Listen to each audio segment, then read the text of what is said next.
ভাই যারা দেওয়ার দূরের থেকে দেখবো ভাই বেরিয়ে দাও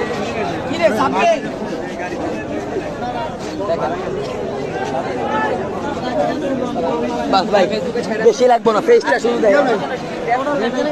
দেখেন কেউ চিনতে পারেন কিনা ওর কেউ খুঁজে পাইতেছে না ট্রাকের সামনে এখন এই মুহূর্তে মারা গেছে ওকে কেউ চিনতে পারতেছে না যদি কেউ চিনতে পারেন অবশ্যই নক করবেন